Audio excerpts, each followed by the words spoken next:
नमस्कार मित्रों, दिशा computer classes online classes में आपका पुनः स्वागत है। कल आप लोगों ने देखा था हिंदी साहित्य के काव्य पश्चिमी जो पहली श्रृंखला, उसमें आज हम देखेंगे दूसरी श्रृंखला में, जिसमें प्रमुख रूप से अगर बात की जाए, कल आप लोगों ने देखा था हिंदी साहित्य में जो पहला काव्य था उसे आदिकाल कहा गया, और उसके बाद में जो दूसरा काल माना गया है डॉक्टर जालगेसन के अनुसार वो है भक्तिकाल, जिसकी अवधि जो मानी गई है वो 1350 ईस्वी से लेकर के 1650 ईस्वी की जो अवधि मानी गई है उसे हिंदी साहित्य में आप ये भक्ति काल की कह सकते हैं, भक्ति काल के माध्यम से संबोधित किया गया है। देखिए, सामान्य रूप से बात की जाए तो भक्ति काल को डॉक्टर जॉर्ज गैरिसन जी ने हिंदी साहित्य का स्वर्ण युग कहा है। यह प्रश्न बहुत बार परीक्षा में पूछा गया है कि हिंदी साहित्य के जो काल है उनमें से स्वर्ण काल से कहा गया है, तो सामान्य रूप से जो कह सकते हैं कि हिंदी साहित्य में जो भक्ति काल है उसे ही स्वर्ण काल कहा गया है। देखिए, स्वर्ण काल कहने का प्रमुख कारण इसमें यह माना गया है कि इस काल में हिंदी साहित्य में पर्याप्त महाकाव्य रचे गए हैं, पर्याप्त उसमें रचनाएं रची गई हैं, इसके साथ साथ खंड काव्य भी पर्याप्त रचे गए हैं। इस कारण इसे हिंदी साहित्य में स्वर्ण काल भी कहा गया है। देखिए, भक्ति की यदि हम औपचारिक शुरुआत माने तो सामान्यतः यह माना जाता है कि भारत में जो भक्ति की शुरुआत हुई है वो दक्षिण भारत में हुई है। जी, भारत में जो भक्ति की शुरुआत हुई है वो दक्षिण भारत में हुई है। इसमें अलवार और नैनार संतों ने दक्षिण भारत में भक्ति की शुरुआत की थी। उसके बाद में जो रामानंद जी, ध्यान रखेंगे, रामानंद जी ये बहुत महत्वपूर्ण हैं, कबीरदास जी के गुरु माने जाते हैं। कबीरदास जी हो गए, सेना हो गए, पीपा हो गए, धन्ना हो गए, ये इन सबके गुरु माने जाते हैं रामानंद जी। तो इनके परिपेक्ष में ये तथ्य जोड़ दिया जाता है कि दक्षिण भारत से उत्तर भारत में जो भक्ति आराधना का श्रेय है वो किसे दिया जाता है, वो रामानंद जी को दिया जाता है। इसके साथ साथ जो भक्ति की शुरुआत हुई, जैसे शंकर देव जी ने असम में शुरुआत कर दी थी, उसके बाद में अगर बात की जाए तो वारकरी संप्रदाय ने महाराष्ट्र में शुरुआत कर दी थी भक्ति की। इसमें कह सकते हैं तुकाराम जी प्रमुख रूप से जाने जाते हैं, परंतु उत्तर भारत में जो भक्ति लाए हैं वो कौन लाया है, रामानंद जी लाए हैं। रामानंद जी के अनुसार सामान्यतः बात की जाए तो भक्ति काल को ही उन्होंने आगे बढ़ाने का प्रयास किया था। इसमें सबसे प्रमुख रूप से इनका जो कह सकते हैं कि महत्वपूर्ण बिंदु यह माना गया कि उन्होंने राम को अपना आराध्य देव माना, और इनके जो शिष्य हुए उन्होंने भी राम को ही अपना आराध्य देव मान करके आगे रचनाएं रची हैं। सबसे पहले बात की जाए तो भक्ति काल को दो भागों में हम बांटेंगे। जैसे देखेंगे यहाँ पे भक्ति काल यहाँ पे दर्शाया भी गया है कि इसकी दो शाखाएं हो गई हैं। सबसे पहली जो शाखा मानी गई है उसे निर्गुण कहा गया है। उसके बाद में यहाँ पर जो दूसरी शाखा मानी गई है भक्ति काल की उसे सगुण कहा गया है। निर्गुण का तात्पर्य हम यहाँ पर ये लगाएंगे कि जहां पर ईश्वर का ना तो कोई रूप है, ना तो कोई रंग है, ना तो कोई आकार है, अर्थात ईश्वर निराकार है, निराकार परब्रह्म, उसे क्या कहा गया है, उसे निर्गुण कह दिया गया है। और जहां पर ईश्वर का रूप है, जहां पर ईश्वर का रंग है, जहां पर ईश्वर का आकार है, कह सकते हैं कि जिनकी रचना हुई है, उसे सगुण कह दिया गया है। सगुण में प्रमुख रूप से अगर हम बात करें तो प्रभु श्री राम आ जाते हैं और श्री कृष्ण भी इसमें सम्मिलित हो जाते हैं। ध्यान देंगे। उसके बाद में निर्गुण की भी दो शाखाएं मानी गई हैं। पहली शाखा ज्ञान मार्गी है और दूसरी शाखा इसमें प्रेम मार्गी बताई गई है। ज्ञान मार्गी की अगर हम बात करें तो सामान्य रूप से ज्ञान मार्गी में अगर बात की जाए तो जैसा कि पहले बता दिया गया कि इस काल के जो कवि हैं उन्होंने ज्ञान को एक अपना मुख्य बिंदु बना है, अर्थात ईश्वर को प्राप्त करने का जो महत्वपूर्ण बिंदु कह सकते हैं वो ज्ञान ही है। ज्ञान के माध्यम से ही ईश्वर की प्राप्ति हो सकती है। जैसे कबीरदास जी ने स्वयं कहा है कि ज्ञान प्रकाशा गुरु मिला, सो जन बिसर जाए, जब गोविंद कृपा करी तब गुरु मिल आए। ज्ञान मार्गी में सबसे प्रमुख जो कवि माने जाते हैं, ध्यान रखना है भैया, वो आ जाते हैं कबीरदास जी। कबीरदास जी ज्ञान मार्गी के सबसे सर्वश्रेष्ठ कवि माने जाते हैं। कबीरदास जी ने क्या किया है कि ज्ञान मार्गी शाखा को आगे बढ़ाने का प्रयास किया है। देखिए, आपको ध्यान रखना है कि जब भक्ति काल की शुरुआत हुई है तो उसमें सबसे पहले जो काल आया है वो कौन सा आया है, वो ज्ञान मार्गी शाखा का ही काल आता है। अर्थात कबीरदास जी ने हमें ये बताने का प्रयास किया है कि हम अपने अवगुणों को ज्ञान के माध्यम से दूर कर सकते हैं, या फिर ईश्वर को प्राप्त करने का जो प्रमुख साधन माना गया है वो ज्ञान माना गया है। कबीरदास जी की कह सकते हैं कबीरदास जी हो गए, उसके साथ साथ जो सिख धर्म के संस्थापक हैं नानक जी, वो भी इसमें सम्मिलित हो जाते हैं। इसके साथ साथ इसमें मलुकदास जी भी आ जाते हैं। ये जो प्रमुख कवि हैं, देखिए कवि तो बहुत सारे हुए हैं, परंतु ये अति महत्वपूर्ण कवि हैं जो आपकी परीक्षा का भाग बनेंगे। कबीरदास जी, नानक जी हो गए, उसके बाद में मलुकदास जी हो गए। देखिए, कबीरदास जी जो नानक जी थे वो कबीरदास जी के परम मित्र थे, उसके साथ साथ जो मलुकदास जी थे वो कबीरदास जी के शिष्य थे। ध्यान रखना है, मलुकदास जी के गुरु कौन थे, वो कबीरदास जी थे। तो कबीरदास जी ने सबसे पहले ज्ञान को आगे बढ़ाने का प्रयास किया है, और कबीरदास जी ज्ञान मार्ग के श्रेष्ठ माने जाते हैं। इसके साथ साथ इनकी एकमात्र रचना है बीजक। बीजक के 3 भाग हैं, साखी, सबक, रामायणी, जिसके माध्यम से कबीरदास जी ने क्या किया है, ज्ञान को आगे बढ़ाने का प्रयास किया है, या हमें कह सकते हैं कि इन्होंने भक्ति को आगे बढ़ाने का प्रयास किया है। कबीरदास जी की कह सकते हैं कि इनकी जो विशेषताएं हैं वो समाज में आज भी प्रचलित हैं। जैसे सबसे पहले अगर बात की जाए तो कबीरदास जी ने क्या किया है, इनकी सबसे बड़ी विशेषताएं मानी जाती है कि इन्होंने मूर्ति पूजा का पर्याप्त विरोध किया है। देखिए, मूर्ति पूजा का पर्याप्त विरोध करने का प्रमुख कारण यह है कि इससे पहले जब हम लोग आदिकाल में थे तो ईश्वर की पूजा हो रही थी, इसके साथ साथ जो राजा होते थे उनकी भी प्रशंसा होती थी। परंतु आप लोगों ने पहले इतिहास में पढ़ा होगा कि जब 1026 ईस्वी में सोमनाथ मंदिर पर महमूद गजनवी आक्रमण करता है तो वहां पर उसके मात्र 5000 सैनिक थे, और वहां पर पहले से ही कह सकते हैं कि जो साधु थे व जो भक्त थे उनकी संख्या कितनी थी, लगभग 50,000 के आसपास। अधिकतर सोच ये बताते हैं कि जो भक्त थे उनकी संख्या थी 50,000, और जो कह सकते हैं कि गजनवी के सैनिक थे उनकी संख्या कितनी थी, उनकी संख्या थी लगभग 5,000 के आसपास, ये माना गया है। तो जैसे ही महमूद गजनवी अपने सैनिकों के साथ सोमनाथ मंदिर में प्रवेश करता है तो वहां पर जो भक्त हैं उनको एक आस्था थी कि जो शिवलिंग है, इस शिवलिंग से शिव प्रकट होंगे, अपना त्रिशूल निकालेंगे और जितने भी आक्रमणकारी हैं सबको नष्ट कर देंगे, सबका विनाश कर देंगे। तो इस प्रकार से उनकी धारणा थी कि मूर्ति में ईश्वर बसता है। तो इस प्रकार से हुआ क्या, सबसे पहले महमूद गजनवी ने देखा कि आखिर देखो क्या हो रहा है। तो एक सैनिक ने बताया कि महाराज सब ओम नमः शिवाय का जाप कर रहे हैं। तो ये क्या है ओम नमः शिवाय का, कुछ इनका एक मंत्र होगा उसका ये जाप कर रहे हैं। तो जैसे ही महमूद गजनवी ने आक्रमण का आदेश दिया, पहले तो उसने कहा कि जाओ एक भक्त का सर कलम कर दो। तो महमूद गजनवी के सैनिक ने जैसे ही एक भक्त को मौत की घाट उतारा वैसे ही वो और तेज से ओम नमः शिवाय का जाप करने लगे, क्योंकि उनको यह पता था कि अभी शिवलिंग से निकलेंगे सबका विनाश कर देंगे। ऐसे क्या हुआ कि धीरे धीरे 5,000 सैनिकों ने लगभग 50,000 सैनिकों का कत्लेआम कर दिया, उन्हें मौत की घाट उतार दिया। उनको यही लग रहा था कि शिव प्रकट होंगे शिवलिंग से और इस दुर्दांतकारी दस्यु का कह सकते हैं विनाश करेंगे, परंतु ऐसा कुछ भी नहीं हुआ। तो इस आक्रमण से यह सिद्ध हो गया था कि मूर्ति पूजा एक पाखंड है, एक दिखावा है, मूर्तियों में कोई ईश्वर निवास नहीं करते हैं। तो इस प्रकार से इस आक्रमण से क्या होता है कि जैसे कह सकते हैं कि हम लोग आगे बढ़ेंगे इस अवधि के बाद में, तो लोगों का जो मूर्ति पूजा पर विश्वास था वो एकदम से हट गया। तो कबीरदास जी ने सोचा कि अब हमें मूर्ति पूजा पर कोई भी बात नहीं कहनी चाहिए, क्योंकि अभी लोगों ने देखा है कि मूर्ति में कोई भी ईश्वर निवास नहीं करता है। तो कबीरदास जी ने पर्याप्त मूर्ति पूजा का विरोध किया। कबीरदास जी ने पर्याप्त मूर्ति पूजा का विरोध किया और उन्होंने मूर्ति पूजा के एक विरोधी के रूप में सम्मुख हुए। उन्होंने अपने दोहों के माध्यम से भी कहा है कि पाहन पूजे हर मिले तो मैं पूजू पहाड़, पाहन की चाकी भरी पी सिखाए संसार। इस प्रकार से अपने दोहों के माध्यम से उन्होंने सामान्यतः मूर्ति पूजा का विरोध किया है। इसके साथ साथ कबीरदास जी जात पात के भी विरोधी माने जाते हैं। इसके साथ साथ हम यदि अन्य बातों की बात करें तो सामान्यतः अन्य जो विभिन्न प्रकार के पाखंड हमारे धर्म में प्रचलित थे या हमारे देश में प्रचलित थे, उन्हें कबीरदास जी ने दूर करने का प्रयास किया है। देखिए, शुरू में क्या होता है कि जब कोई भी आप अच्छा कार्य करना शुरू करें तो आपके आलोचक आ ही जाते हैं। उसी प्रकार से कबीरदास जी की पर्याप्त आलोचना होती है, परंतु सामान्यतः शुरू में इनकी आलोचना होती है। धीरे धीरे क्या होता है कि इनकी नैतिकता को देखते हुए, इनकी अच्छाइयों को देखते हुए हिंदू मुस्लिम सभी वर्ग के जो भाई बंधु हैं वो इनके उपासक हो जाते हैं। और आज भी अगर हम देखें तो वर्तमान समय में लोग, बहुत से ऐसे लोग हैं जो कबीर की वाणी को नियमित सुनते हैं और उसका जो एक अर्थ छिपा हुआ उसे ग्रहण करने का प्रयास करते हैं। तो इस प्रकार से अंततः क्या होता है कि कबीरदास जी जो हैं एक बहुत श्रेष्ठ कवि के रूप में उभरते हैं। इन्हें ज्ञान मार्गी का सर्वश्रेष्ठ कवि भी घोषित कर दिया जाता है। इसके साथ साथ होता क्या है कि जब इनका देहांत हो जाता है, देखिए 1518 में इनका जन्म हुआ था, उसके बाद में 1398 में इनका जन्म हुआ था और 1518 के आसपास इनकी मृत्यु हो जाती है। तो जब इनकी मृत्यु हो जाती है तो इनका कह सकते हैं कि इतने लोकप्रिय हो चुके थे, ज्ञान मार्गी के इतने लोकप्रिय हो चुके थे कि हिंदू और जो मुस्लिम भाई हैं उनमें लड़ाई उत्पन्न हो जाती है। हिंदू कहता है कि हम इनके सबको जलाएंगे और मुस्लिम भाई कहते हैं कि इनके सबको हम दफन कर देंगे। तो यहाँ पर एक चमत्कार होता है, बहुत से ग्रंथों में बताया गया है कि यहाँ पर एक चमत्कार होता है और उस चमत्कार में क्या होता है कि एक तेज हवा चलती है और उस हवा से क्या होता है कि जो कफन इनके शरीर पर लपेटा गया था वो कफन उड़ जाता है और वहां पर हमें कुछ पुष्प दिखाई पड़ते हैं और आकाशवाणी होती है। इस प्रकार से क्या होता है कि हिंदू भाई उस पुष्पों को जला देते हैं और मुस्लिम भाई उन पुष्पों को दफन कर देते हैं। तो इस प्रकार से ज्ञान मार्गी के जो सर्वश्रेष्ठ कवि माने गए वो हमें कह सकते हैं कि कबीरदास जी जो है ज्ञान मार्गी के सबसे सर्वश्रेष्ठ कवि माने जाते हैं। इनकी विभिन्न प्रकार के कह सकते हैं जो दोहे हैं वो परीक्षा का भाग भी बनते हैं। रचना इनकी एकमात्र है बीजक, जिस पर अभी आगे चर्चा होने वाली है।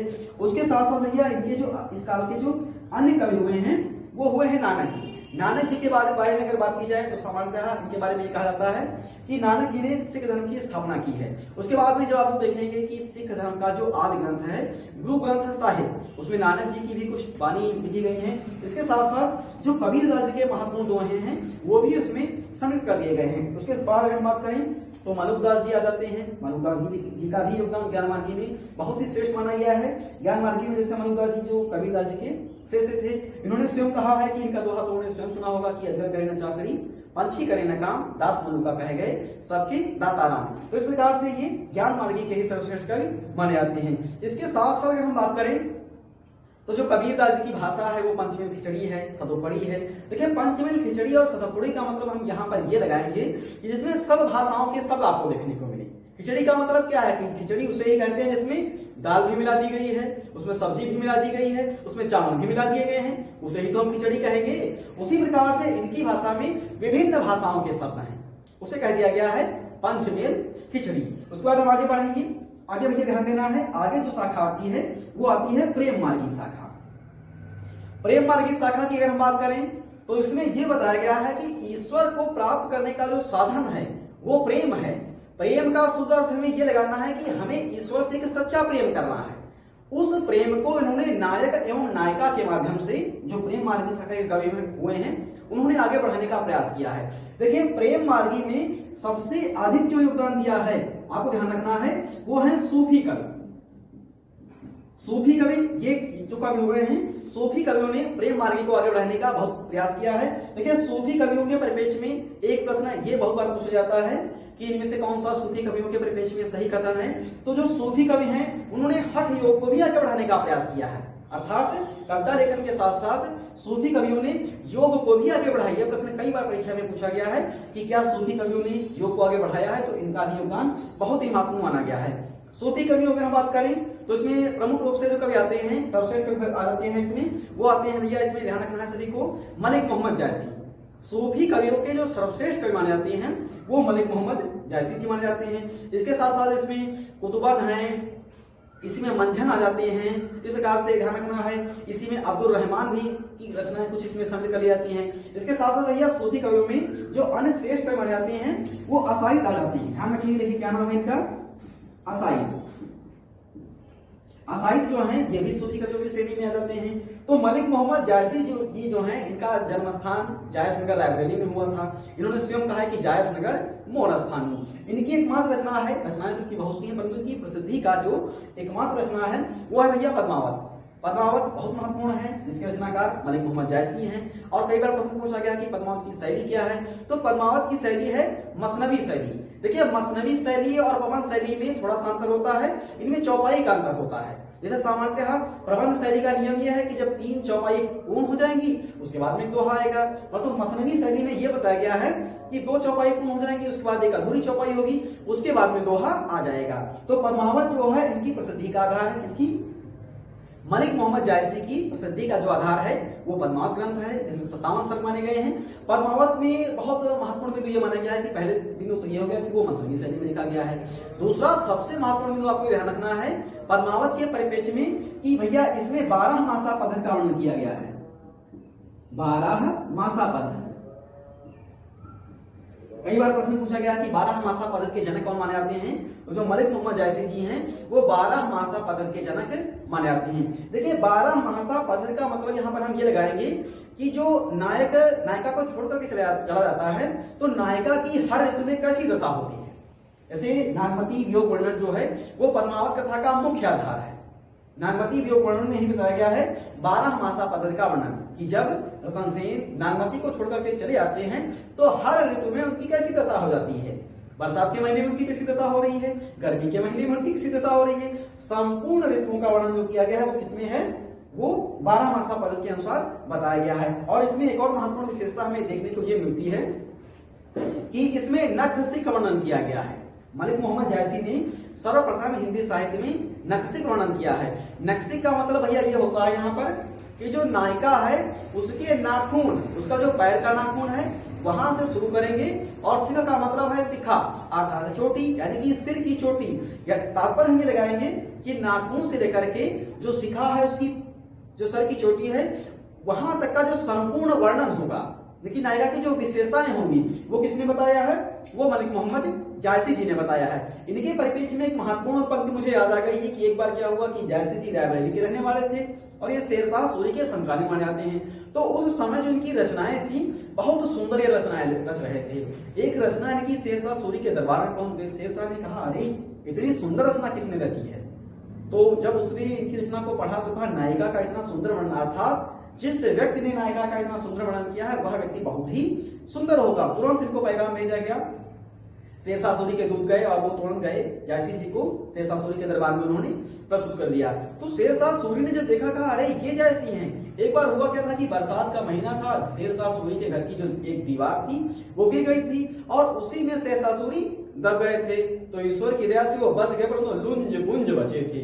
तो शेरशाह को जब उन्होंने देखा इनको तो उससे बहुत हंसी आई। उसने कहा, अरे ये लुंज पुंज व्यक्ति ऐसा वर्णन कर रहा है, बहुत उसे हंसी आई। तो जायसी जी ने कहा कि मोहि का हंसे की हंसे कुम्हारे, अर्थात तुमने मुझे नहीं हंसा है, तुमने उस ईश्वर को रचा है जिसने मेरी रचना की है। इस कथन से कह सकते हैं कि शेरशाह बहुत लज्जित हुआ, उसने बहुत अपमानित महसूस किया और इस महाकाव्य को उसने प्रोत्साहन प्रदान किया। और उसी समय क्या होता है कि शेरशाह सूरी के ही काल में परमावा जैसे महाकाव्य की रचना हो जाती है। उसके साथ साथ आखिरी कलाम भी इनकी रचना मानी जाती है। अभी रचनाएं आगे आपको बताई जाएंगी। तो जायसी जी हो गए, उसके बाद जैसे मैंने बताया कि मंथन हो गए, कुतुबन हो गए, ये इस काल के श्रेष्ठ कवि माने जाते हैं। उसके बाद हम आगे बढ़ेंगे। देखिए होता क्या भैया कि जब पहले भक्ति होती है, भक्ति पर्याप्त भक्ति हो जाएगी तो मन कहेगा थोड़ा प्रेम भी कर लिया जाए। तो आगे हम बढ़ेंगे कहां? प्रेम में बढ़ेंगे। प्रेम में देखेंगे भैया, प्रेम में जब हम आगे बढ़ेंगे तो ये शाखा हो गई है सगुण। सगुण का मतलब क्या है कि ईश्वर का रूप है, ईश्वर का रंग है, ईश्वर का आकार है। अर्थात अब यहाँ पर प्रभु श्री राम हो गए, उनका एक रूप है। जैसे आप देखते हैं घर में आपका लगा होगा, आप सबके घर में लगा होगा, अरुण गोविल का एक फोटो लगा होगा। तो हमने क्या मान लिया कि यही प्रभु श्री राम है। रामचरितमानस में आपने देखा, रामानंद सागर की जो रामायण थी उसमें आपने देखा कि भगवान जो राम है वो कौन है? वो अरुण गोविल है। तो हमने क्या मान लिया कि बस यही भगवान थे, अर्थात ऐसे ही भगवान थे। अर्थात इस काल की जो सबसे बड़ी विशेषता क्या मानी गई, सगुण की सबसे बड़ी विशेषता क्या मानी गई कि इसमें जो ईश्वर था वो एक मानव के रूप में आ गया, उसका एक रूप हो गया, उसका एक रंग हो गया। दूसरी इसकी विशेषता क्या है? इसमें अगली विशेषता यह मानी जाती है कि इसमें श्रृंगार का प्रयोग हो रहा है। श्रृंगार का प्रयोग हम कहां पर करेंगे? जहां पे थोड़ा प्रेम होगा, जहां पे भक्ति होगी। और यहाँ पे क्या हो रहा है? ज्ञान मार्गी में क्या है कि हमें ज्ञान मिल रहा है। तो यहाँ पर हम प्रेम का प्रयोग कहां कर सकते हैं? यहाँ पर प्रेम का प्रयोग नाम मात्र का हुआ, या फिर हमें कह सकते हैं कि जो यहाँ का प्रेम है वो शुद्ध प्रेम है। यहाँ का प्रेम एक शुद्ध प्रेम है। जैसे कबीरदास जी ने स्वयं कहा है कि पोथी पढ़ पढ़ जगमुआ पंडित भया न कोई, ढाइया खर प्रेम का पढ़े सो पंडित होए। यहाँ पर प्रेम का मतलब ये नहीं कि भैया लड़की से फोन करो, वो प्रेम नहीं है, ईश्वर के प्रति प्रेम है। ईश्वर का जो प्रेम होगा, यानी कि ईश्वर के प्रति जो आपकी इच्छा है, एक कह सकते हैं कि ईश्वर के प्रति जो आपका लगाव है, उस प्रेम की यहाँ पर बात हो रही है। परंतु ये प्रेम यहाँ पर क्या हो जाएगा? यहाँ पर एक साकार उदाहरण कर लेता है प्रेम। तो इसमें सबसे पहले हमें ध्यान रखना है रामाश्रयी शाखा। रामाश्रयी का मतलब क्या है कि यहाँ पर जैसे आपको ध्यान रखना है, रामाश्रयी शाखा की विशेषता ये बताई गई है कि जब भगवान राम का वर्णन किया जाए, संपूर्ण वर्णन किया जाए, तो उसे हम रामाश्रयी शाखा कह सकते हैं। रामाश्रयी शाखा के जो सर्वश्रेष्ठ कवि माने गए हैं वो हैं रामानंद जी। रामानंद जी ने एक रचना रची है भैया राम जी के चरित्र पर, उसका नाम है राम आरती। उसमें सबसे पहले उन्होंने राम की भक्ति का वर्णन किया है। उसके बाद में हम आगे बढ़ते हैं तो कुछ समय के बाद क्या होता है कि इसमें तुलसीदास जी का नाम सर्वश्रेष्ठ कवियों में गिन लिया जाता है। तुलसीदास जी 1532 में का जन्म हुआ था।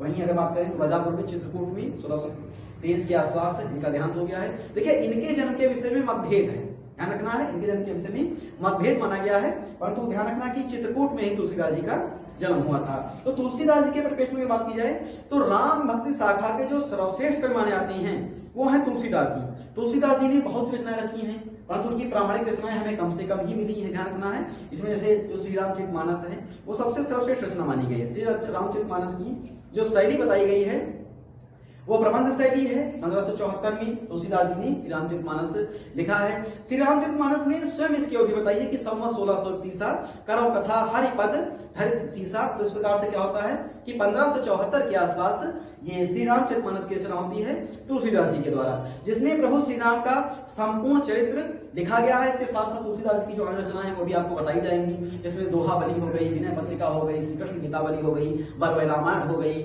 नहचू हो गई, वैराग्य संदीपनी हो गई। ये जो कुछ महत्वपूर्ण रचनाएं हैं वो तुलसीदास जी की मानी गई हैं। इसके साथ साथ इसमें केशवदास जी ने भी अपना योगदान दिया है। केशवदास जी की अगर बात करें तो जो रामचंद्रिका है वो भी कुछ कवियों का मानना है कि भक्ति काल में भी वो रचना रची गई है। उसके बाद अगर हम देखें तो ये जो महत्वपूर्ण बिंदु है ये तुलसीदास जी के परिपेक्ष में हो गए। उसके बाद हम आगे बढ़ते हैं कृष्णाश्रय। देखिए ध्यान रखना है, जो हिंदी साहित्य में पर्याप्त काव्य रचा गया है वो कृष्णाश्रयी में रचा गया है। इसका सबसे प्रमुख कारण ये था, देखिए यहाँ पर क्या हुआ कि यहाँ पर भक्ति हो रही है तो भक्ति में भी मजा नहीं आ रहा है, यहाँ पर ईश्वर के प्रति प्रेम हो रहा है उसमें भी मजा नहीं आ रहा है। यहाँ पर भगवान राम के बारे में क्या वर्णन करें, वो तो मर्यादा पुरुषोत्तम थे, उनके बारे में अगर गलत वर्णन करोगे तो पापी माने जाओगे।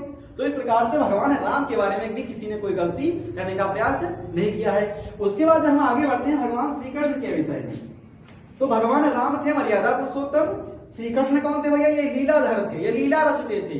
तो कवियों ने कहा ये बढ़िया टॉपिक मिला है, भगवान श्री कृष्ण पर पर्याप्त साहित्य रचा गया है। जैसे आगे अगर बात की जाए कि जैसे प्रश्न ये भी पूछा जाता है कि ब्रज भाषा के प्रमुख कवि कौन हैं, तो ब्रज भाषा में सबसे ज्यादा काव्य रचे गए हैं। इसका सबसे प्रमुख कारण यह था कि ब्रज भाषा जो है वो श्री कृष्ण प्रेमियों की भाषा है और इस कारण श्री कृष्ण पर पर्याप्त साहित्य रचा गया है। इसलिए जो ब्रज बोली है उसे हम आसानी से ब्रज भाषा भी कह सकते हैं कि इनको पर्याप्त यहाँ पर कह सकते हैं कि एक स्रोत मिल गया था, यहाँ पर पर्याप्त मिर्च मसाला मिल गया था। भगवान मान में क्या हुआ, साधारण जैसे कोई मूवी की बात की जाए, अगर वो मूवी साधारण बना दी जाए तो उसमें आपको देखने में मजा नहीं आएगा, लेकिन उसी मूवी में बढ़िया मिर्च मसाला लगा दिया जाए तो आपको बहुत आनंद आएगा। तो वो मूवी कह सकते हैं कि वो बिंदु किस पर लागू होता है, वो भगवान श्री कृष्ण पर वो बिंदु लागू हो जाता है। श्री कृष्ण की अगर बात की जाए, कृष्णाश्रयी शाखा की बात की जाए, तो इसमें जो सर्वश्रेष्ठ कवि माने आते हैं वो आते हैं तुलसीदास, ये सूरदास जी, माफ कीजिए, वो सूरदास जी आ जाते हैं।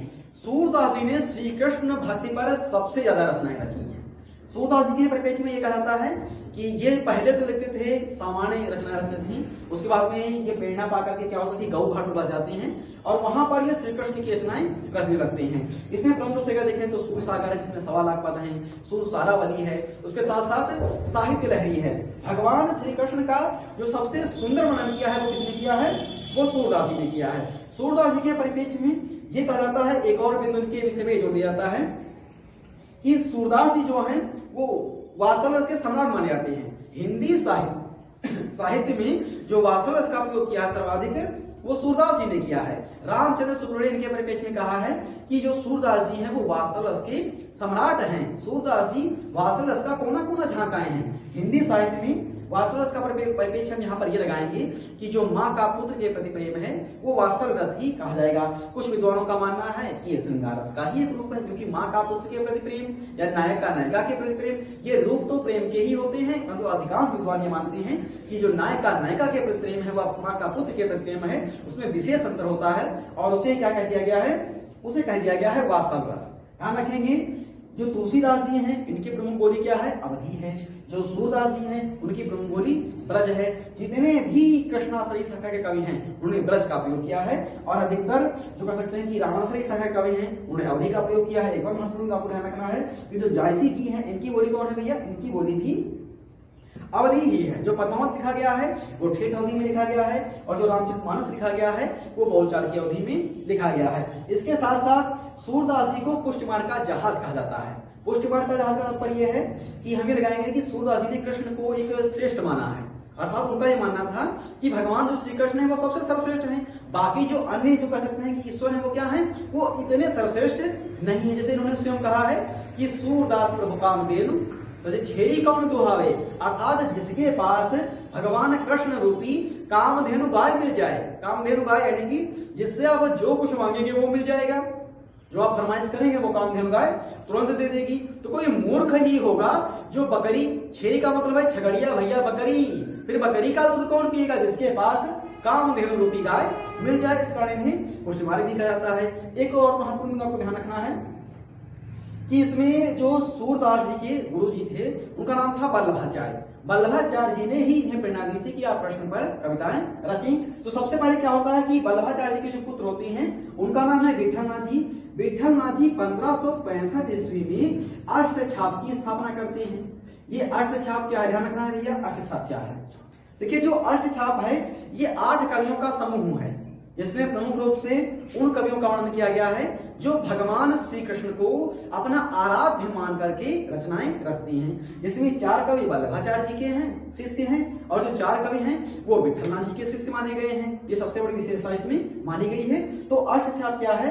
ये 8 कवियों का समूह है। इसमें सर्वप्रथम क्या बताया गया है कि ये भगवान श्री कृष्ण को अपना आराध्य मान करके रचनाएं रचती हैं। उसके बाद आगे बढ़ेंगे। इसमें अन्य कवियों की बात की जाए तो इसमें परमानंद दास जी आ जाते हैं, इसी में कुंभन दास जी आ जाते हैं, इसी में चतुर्भुज दास जी भी आ जाते हैं। उसके बाद हम आगे बढ़ते हैं तो उत्तरवर्ती काल में क्या होता है कि सामान्य रूप से कृष्ण को अपना आराध्य मान करके मीराबाई भी इसी में सम्मिलित हो जाती हैं। मीराबाई जी जो हैं, नरसिंह जी का मायरा हो गया, गीत गोविंद का टीका हो गया, ये सब रचनाएं मीराबाई की हैं। देखिए आपको ध्यान रखना है, मीराबाई की भी एक रचना है नरसिंह जी का मायरा। नरसिंह जी का मायरा ध्यान रखना है, नरसिंह जी का मायरा एक किसकी रचना है? नरसिंह जी का मायरा रचना है मीराबाई की। देखिए ये जो नरसिंह जी लिखा हुआ है ये गुजरात के नरसिंह मेहता हैं। आपको ध्यान रखना है ये मीराबाई के गुरु भी माने गए हैं। ये हम इसलिए आज बता रहे हैं कि नरसिंह मेहता ने एक प्रसिद्ध भजन लिखा है वैष्णव जन तोते से कहिए। ध्यान रखना है भैया, वैष्णव जन तोते से कहिए। ये महत्वपूर्ण भजन कई बार पूछा गया है, एसआई में भी पूछा चुका है और ये कह सकते हैं कि कांस्टेबल में भी पूछा गया है कि इस भजन की रचयिता कौन है। तो आपको ध्यान रखना कि भैया इस भजन के जो रचयिता है कौन है?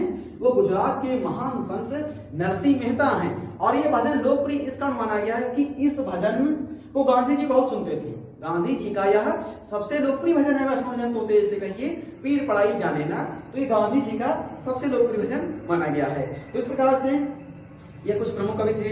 इसी में अगर हम बात करें तो नरोत्तम दास जी आ जाते हैं। कृष्णाश्रयी में नरोत्तम दास जी आ जाते हैं। उनकी जो सुदामा चरित्र है कई बार पूछी भी गई है कि इसके रचनाकार कौन है, तो सुदामा चरित्र के जो रचनाकार हैं वो नरोत्तम दास जी हैं। और इसमें उन्होंने बताया था कि जो सुदामा थे वो बहुत ही संपन्न एवं कह सकते हैं कि अमीर हैं, परंतु सुदामा का जो भगवान के प्रति का प्रेम है या भगवान का जो सुदामा के प्रति प्रेम है उस प्रेम को ही नाम दिया गया है सुदामा चरित्र। तो ये कुछ विशेषताएं थी, कह सकते हैं कि भक्ति काल की कुछ विशेषताएं थी, प्रमुख कारण आपको बताए गए जिसमें कह सकते हैं कि भक्ति काल की विशेषताएं बताई गई। अब हम रचनाएं लिखेंगे यहाँ पर, वो आप लोग नोट करेंगे।